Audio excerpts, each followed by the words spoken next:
अद्भुत। इस गांव में कितनी हरियाली है। यहाँ की हरियाली और नदी जो इस गांव में स्वच्छ जल का स्रोत है, आत्मा को कितनी शांति प्रदान कर रहे हैं। जरूर गांव के लोग समृद्ध और सुखी जीवन जी रहे हैं। मैंने यहाँ ठहरने का उचित ही निर्णय लिया है। यहाँ पर एक साधु को अच्छी भिक्षा मिल जाएगी और ठहरने के लिए उचित निवास स्थान भी।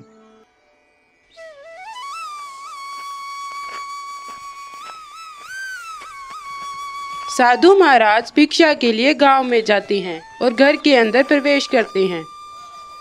भिक्षाम देही, कोई घर पर है जो इस बूढ़े साधु को खाने के लिए एक रोटी दे सके? इतने में एक व्यक्ति घर से बाहर निकलता है। पुत्र, ये साधु बहुत भूखा है, कृपया करके मुझे कुछ खाने को दो। क्या महाराज, क्या सुबह सुबह मेरा ही घर दिखा था आपको भिक्षा के लिए? हमारे पास कुछ नहीं है, आप आगे जाइए। व्यक्ति साधु को भिक्षा देने से मना कर देता है और महाराज निराश होकर दूसरे घर में चल पड़ते हैं।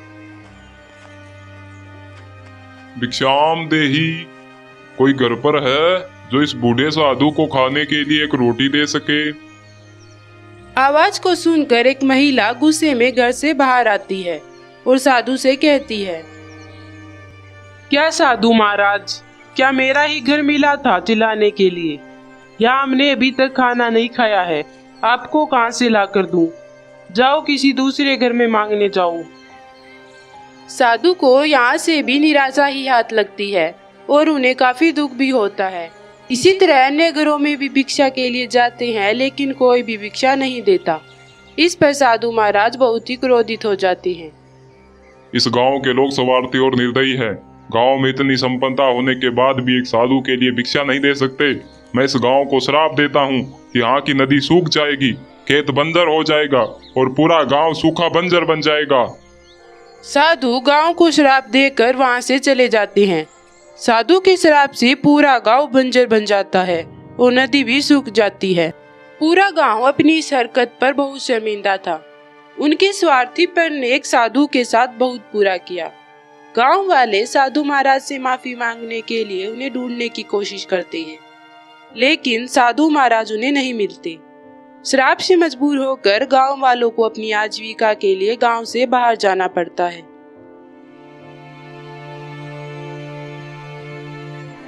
रामू गांव से दूर दूसरे गांव के एक जंगल में लकड़ी काटने के लिए जाता है।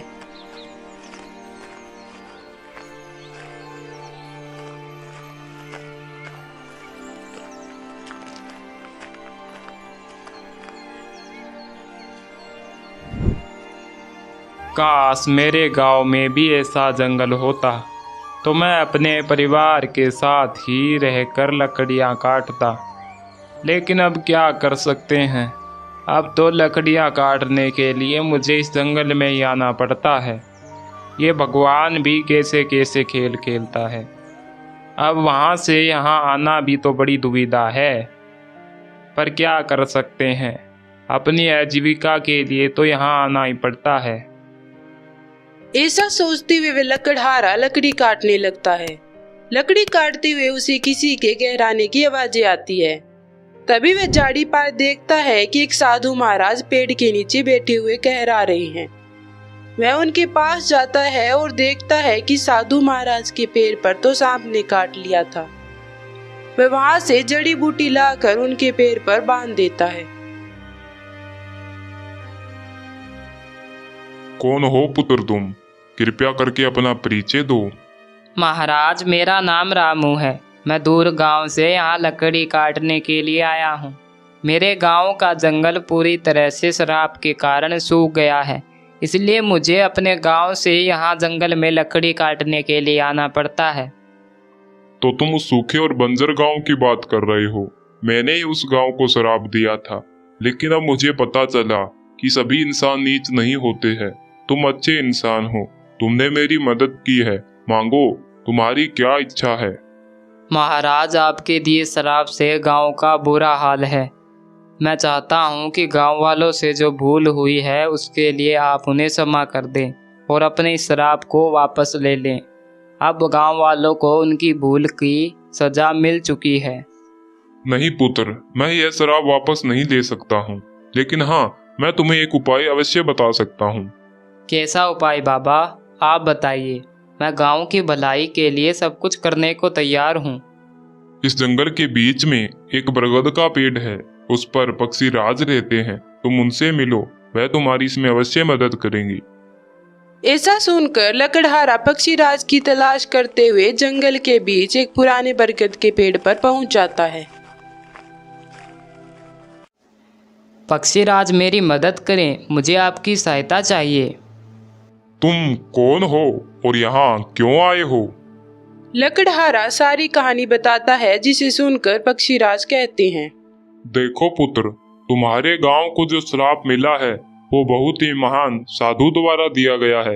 इसको तुरंत समाप्त नहीं किया जा सकता, लेकिन हाँ, समय के साथ साथ इसको समाप्त किया जा सकता है। इसके लिए मैं तुम्हें कुछ उपाय बताता हूँ और इससे तुम्हारे गांव की समस्या दूर हो जाएगी। क्या उपाय किया जा सकता है पक्षीराज? मैं तुम्हें चावल के बीज दूंगा, तुम उन्हें उस सूखी बंजर भूमि पर गिरा देना। इससे वहां पर बहुत अच्छी चावल की फसल होगी और गांव में खाने की समस्या दूर हो जाएगी। पक्षीराज, इससे खाने की समस्या तो दूर हो जाएगी, लेकिन पानी की समस्या कैसे दूर होगी? इसके लिए भी कोई उपाय बताइए। तुम इस जंगल के तालाब से कुछ पानी किसी पात्र में डालकर अपने गांव ले जाना और गांव की सबसे नीचे की भूमि पर गिरा देना। वहां पर एक झील बन जाएगी और समय के साथ वह झील छोटी होती जाएगी और तुम्हारा गांव श्राप मुक्त होता जाएगा। एक समय ऐसा आएगा जब यह झील पूरी तरह से समाप्त हो जाएगी और इसी के साथ तुम्हारे गांव का श्राप भी खत्म हो जाएगा। आपका बहुत बहुत धन्यवाद पक्षीराज। तुम्हारा कल्याण हो पुत्र।